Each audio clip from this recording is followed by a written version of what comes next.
আসসালামু আলাইকুম ওরহমতুল্লাহি ওবরাকাতু। সুপ্রিয় দেশবাসী, আমরা আসছি ঐতিহ্যবাহী কিশোরগঞ্জের পাগলা মসজিদের মধ্যে, যে মসজিদের মধ্যে দেশ বিদেশ থেকে হাজার হাজার লোক নামাজ আদায় করার জন্য আসেন এবং মান্যত নিয়ে আসেন।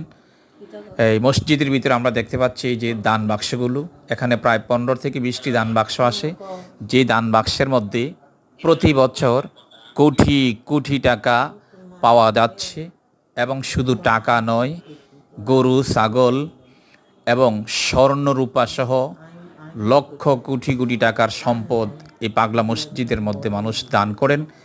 মানুষ দূর দূরান্ত থেকে নিয়ত সহকারে এই মসজিদের মধ্যে আসেন এবং নামাজ পড়ার জন্য আসেন।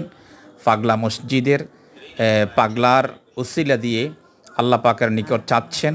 আল্লাহ পাক হয়তো পাগলার একজন নেককার আল্লাহর বান্দা ছিলেন।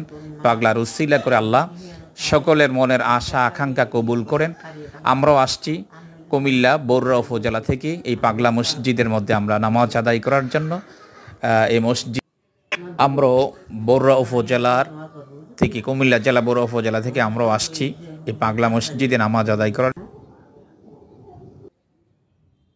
মাশাআল্লাহ, অনেক সুন্দর পরিবেশ। সামনে অনেক সুন্দর একটা খালি জায়গা দেখা যাচ্ছেন। রাস্তাঘাট, গাড়ি ঘোড়া চলতেছেন, অনেক সুন্দর পরিবেশ।